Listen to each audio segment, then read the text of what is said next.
Hi friends,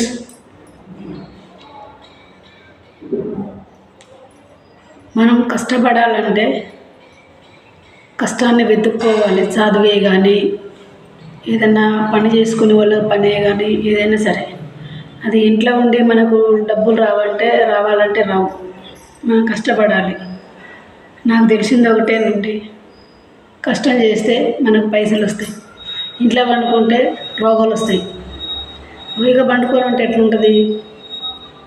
ఆరోగ్యం ఖరాబ్ అవుతుంది. అదే కష్టపడితే మనం వాకింగ్ చేసినట్టుగా అదే ఏదో కష్టపడే పని చేస్తే మనం మంచిగా హెల్తీగా ఉంటాం, అంటే ఆరోగ్యంగా ఉంటాం. కష్టపడటానికి మార్గం 1,90,000 ఉంటాయి. చెడిపోవడానికి ఒకటే ఉంటుంది మార్గం. చెడిపోవటం మంచిదా, కష్టపడటం మంచిదా అన్నది డిసైడ్ చేసుకోవటం మన ఆలోచన బట్టి ఉంటుంది. కష్టపడబట్టే ఎక్కడ ఏడికి పోయినా కూడా మనం కష్టపడవచ్చు. జాబ్ చేసుకునే వాళ్ళు జాబ్ చేసుకోవచ్చు, పెద్ద పెద్ద చదువుకునే వాళ్ళు చదువుకోవచ్చు.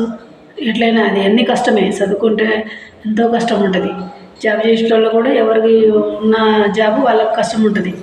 అదే కష్టం అంటే కష్టపడాలి. ఊరికనే రావు పైసలు, అయితే ఊరికనే రావు. కష్టపడాలి. నలుగురు పచ్చగా ఉంటేనే మనం పచ్చగా ఉంటాం. నలుగురు కష్టపడి వాళ్ళు సంపాదించుకుంటేనే మనకు చేతగానప్పుడు మనకు కొంచెం సహాయపడతారు. అంతేగాని ఎవరు బాగుపడొద్దు, ఎవరు మంచిగా ఉండొద్దు, అక్కల జిల్లాలో బాగుండొద్దు, వాళ్ళకి సొమ్ములు ఉన్నాయి, వీళ్ళకి సొమ్ములు ఉన్నాయి, వాళ్ళకి ఆస్తులు ఉన్నాయి, వీళ్ళకి ఆస్తులు ఉన్నాయి, వాళ్ళకి భర్త ఉన్నాడు నాకు లేడు, ఇవన్నీ ఉండకూడదు మనిషి జీవితంలో. మనిషికి కావాల్సింది ఏముంది? దేవుడు నాకు ఇది పెట్టిండు, నా జాతకం ఇంతే ఉంది, నాకు ఇంతే జరుగుద్ది. ముందుకు అడిగేయాలి. ముందుకు అడిగేసి మనకు కావాల్సినవి ఎత్తుక్కోవాలి. ఏం ఎత్తుకోవాలి? కష్టం.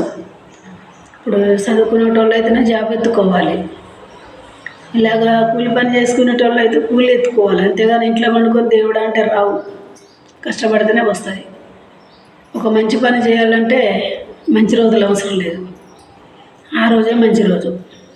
చెడు పని చేయాలంటే నిమిషాలు చేసేస్తారు. చెడ్డ వాళ్ళకు ఉన్నంత మంచితనం, మంచి పేరు మంచి వాళ్ళకు ఉండదండి. ఎందుకంటే వాళ్ళు 4 మాటలు చెప్పారంటే వాళ్ళు మాయలో పడిపోతారు. అదే మంచిగా నీతిగా ఒక మాట చెప్పారనుకో వాళ్ళకు నచ్చరు. నీతి వాక్యాలు అస్సలు నచ్చవు మనుషులకి, నాకు తెలిసినంత వరకు అయితే. మనం పరిగెత్తి ఎక్కడికో వెళ్తాం. ఎంతవరకు వెళ్తాం? ఎనుగుల దాకానే. అదే పరిగెత్తకుండా నిదానంగా మనకు కావాల్సిన దేవుడు ఇస్తాడులే, మనం కష్టపడితే ఎందుకు ఇయ్యడు? ఇవాళ ఇల్లు లేదు, రేపు ఇస్తాడు. ఇవాళ ఆస్తులు లేవు, రేపు ఇస్తాడు. ఆస్తులు ఎందుకండి? మన వచ్చినాడు ఏం కట్టుకొచ్చినాం? లేదు, ఏం కట్టుకురాలేదు. ఒకటి మనం పుట్టినప్పుడు దిగంబరంగా వస్తాం, అంటే బట్టలు లేకుండా వస్తాం. మనకు 21 నాడు అమ్మ నాన్న ఎందుకు బట్టలు వేస్తారో తెలుసా? నలుగురిని పిలిపించి మనకెందుకు బారసాలు చేస్తారో తెలుసా? ఈ మనిషి జీవితాంతకాలం బట్టలతోటి మంచిగా అష్టైశ్వర్యాలతోటి చల్లగా ఉండాలి, మంచి ఒళ్ళు కనపడకుండా బట్టలు వేసుకొని ఉండాలి పద్ధతిగా అని బట్టలు వేస్తారు, గాజులు వేస్తారు, బొట్టు పెడతారు. జనాలు ఎలా ఉన్నారు? బట్టలన్నీ తీసుకొని తిరుగుతారు, ఎక్కడికడికి షెడ్డీలు వేస్తారు. భర్త ఉన్నా కూడా గాజులు వేయరు, ఏదో అది ఆ గాజులు వేస్తారు. కొంతమంది గోట్లు వేస్తారు, కొంతమంది ఏమో ఇత్తడి గాజులు, ఆ గాజులు, ఈ గాజులు వేస్తారు. పుణ్యస్త్రీ ఎప్పుడైనా ఎలా ఉండాలంటే పసుపు కుంకుమలతోటి పచ్చగా ఉండాలి. అప్పుడే మన ఇంట్లో భర్తకి క్షేమం ఉంటుంది. భర్త ఉన్నోళ్ళ గురించి చెప్తున్నా, లేనోళ్ళ గురించి కాదు. లేనోళ్ళ సంగతి మంచిగా పసుపు కుంకాలతోటి ఉంటారు. భర్త ఉన్నోళ్ళే భర్త లేనోళ్ళలాగా ఉంటుంటారు. అలా జరిగింది, అలా ఉంది ఇప్పుడు సమాజం. అంటే దేవుడు చెప్పింది ఏది తప్పట్లేదండి. దేవుడు చెప్పాడు, ఏమని చెప్పాడంటే భర్త ఉన్నది ఎవరో, భర్త లేనోళ్ళు ఎవరో, ముండలు ఎవరో, ముత్తైదులు ఎవరో తెలియని పరిస్థితి వస్తుందంటే ఇదేనేమో. బట్టలు లేకుండా తిరుగుతారంటే మరి బట్టలు లేకుండా వీడియోలు చేయట్లేదా? చాలామంది బట్టలు లేని వాళ్ళకి లైకులు కొడతారండి. బట్టలు లేకుండా అంతా తీసుకొని చేసేటోళ్ళకి చూడంగానే సొల్లు గార్చుకుంటా లైకులు కొడతారు. ఇలాగ మాలాగా కష్టపడే వాళ్ళకి లైకులు కొట్టడానికి మనసు రాదండి. మనసు రాకుండా ప్రాబ్లం లేదు. కాకపోతే ఏంటంటే అలాంటి వాళ్ళకి ఎంకరేజ్ చేయకూడదు. కష్టపడే వాళ్ళకి, పద్ధతిగా వీడియోలు తీసే వాళ్ళకి ఎంకరేజ్ చేయండి. వాళ్ళ జీవితంలో కనీసానికి ఒక మెతుకాన్ని తింటారు. అంతేగాని ఎట్లా పడితే అట్లనే న్యూస్లు వచ్చినాయని వాళ్ళకి పడితే వీళ్ళకి పడితే వాళ్ళకి లైకులు కొడితే మనదే పేరు పోతుందండి. మంచి వాళ్ళకే చెడ్డ పేరు వస్తుంది. చాలామంది ఆడవాళ్ళు ఏంటంటే కాలేజీ పిల్లలు భయపడుతారు. ఎందుకంటే కాలేజీకి పోవాలంటే రావడానికి పోవడానికి తల్లిదండ్రులు నా పిల్ల వచ్చేదాకా గడగడ అరచేతిలో ప్రాణం పెట్టుకుని ఉంటారు చాలామంది తల్లిదండ్రులు. అంటే చాలామంది అట్లా వాళ్ళ వీడియోల వల్ల పిల్లలు చెడిపోతారు. వీడియోలు చూసి మరి అంత దారుణం అండి. ఇవాళ నేను వీడియో చూసిన ఒకటే, అసలు బట్టలే లేవండి, ఉట్టి శారీ కట్టుకుంది ఏం లేదు, అంత సిగ్గు లేకుండా తీస్తారు. అది పద్ధతి కాదండి. ఎంతమంది చూస్తారో తెలుసా అండి ఆ వీడియోలు? కోట్లాది మంది పక్కన పెడితే మన రక్త సంబంధం అంటే మన తోడబుట్టిన తమ్ముళ్ళు చూస్తారు, అన్నలు చూస్తారు, అక్కలు చూస్తారు, అల్లుళ్ళు చూస్తారు. పెళ్ళైన బిడ్డల పెళ్ళి అయితే అల్లుళ్ళ ఫ్యామిలీ మొత్తం చూస్తారు. చండాలంగా అనిపించదండి?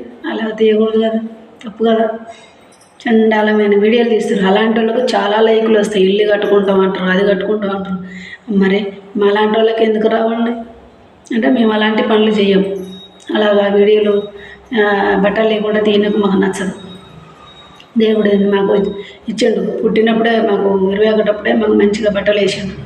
వాళ్ళు కనపడకుండా వీడియోలు తీయాలి. అట్లా వాళ్ళకి ఇష్టమైతే లైకులు కొడతారు, లేకుండా లేదండి.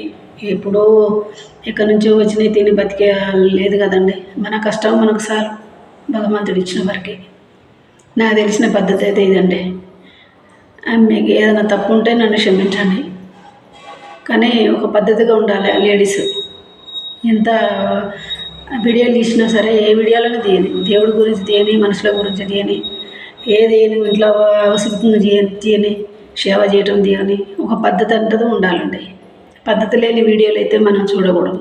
మనం మైండ్ ఖరాబ్ అవుతుంది. అంటే మంచి వాళ్ళు కూడా చెడిపోతారు అన్నట్టు. పిల్లలు ఎదిగిన పిల్లలు, కాలేజీ పిల్లలు ఎలాంటివి చూసి ఇక చదువు మీద వాళ్ళకి మైండ్ ఉంటుందండి. ఇలాంటి దాటి మీదనే మైండ్ ఉంటుంది. అలా వీడియోలు తీయకూడదు. అలాంటి వాళ్ళకి మీరు ఎంకరేజ్ చేయమాకండి. మీకు నిజంగా చెప్తున్నా. ఎందుకంటే నాకన్నా చిన్న వాళ్ళు అయితే నా కూతురులాగా చెప్తున్నా, నాకన్నా పెద్ద వయసులో అయితే అక్కలాగా చెప్తున్నా, ఇంకా పెద్ద వయసులో అయితే తల్లిలాగా చెప్తున్నానండి. తప్పంటే తప్పు ఏమైనా ఉంటే క్షమించండి. మీకు ఇష్టమైతే సపోర్ట్ చేయండి. ఇంకా ఇలాంటి వీడియోలు చాలా చేస్తాను, చాలా వినిపిస్తాను. నాకు తెలిసినంత వరకు అయితే నాకు తెలిసిన వాక్యం ఒకటేనండి. భూమి మీదకి వచ్చినాక మనం ఏది తీసుకొని రాలేదు, వెళ్ళేటప్పుడు ఏమి తీసుకొని, ఒక మంచి చెడు ఎంతవరకే. ఆ రెండు ఒకటి మనకు కావాలి. మనం చచ్చిపోయినాడు ఒక నలుగురు కావాలి. నలుగురిని సంపాదించుకుంటే చాలు, సంపాదన అటంతటా అదే వస్తుంది. సరేనండి, మీకు నచ్చితే లైక్ కొట్టండి, లేకుంటే లేదండి. మిమ్మల్ని కొట్టమని కూడా మిమ్మల్ని ఇబ్బంది పెట్టను. అట్లా పెట్టడం కూడా పద్ధతి కాదు, కరెక్ట్ కాదు. ఒక మనిషి భూమి మీద ఉన్నారంటే ఒక పద్ధతి ఉండాలి. ఆడది కట్టు బొట్టు చాలా కరెక్ట్గా ఉండాలి. అంతేగాని ఎడాపెడా కట్టుబొట్టు కట్టుకొని బయట బహిరంగంగా చూపెడతాం, అది పద్ధతి కాదండి. అది నాకు అస్సలు ఇష్టం ఉండదు. నేను చూస్తా వీడియోలన్నీ, చాలామంది అలాగనే పెడతారు. పిల్లలు చాలామంది ఇట్లా రేపులు ఇలాంటివి ఎందుకైతేనే అండి, ఇలాంటివి చూసి అలాగ తయారవుతారు. మగవాళ్ళు కూడా ఆడవాళ్ళ వల్లనే మగవాళ్ళు చెడిపోతారు. మగవాళ్ళ వల్ల ఆడవాళ్ళు చెడిపోవడం కాదండి, ఆడవాళ్ళ వల్లనే మగవాళ్ళు చెడిపోతారు. 100% ఇది కరెక్ట్. నాకు చదువు సంజయ్ రాదండి, చదువు రాదు. నేను ఏదైనా ముక్కుసూటిగానే మాట్లాడతాను. మెయిన్ ఆడవాళ్ళ వల్లనే చెడిపోతారు మగవాళ్ళు. మగవాడిది వాడిది ఏం తప్పులేదు. అది ఎంకరేజ్ చేయండి, నాకు సపోర్ట్ చేయండి. మీకు నచ్చితే లైక్ కొట్టండి. బాయ్.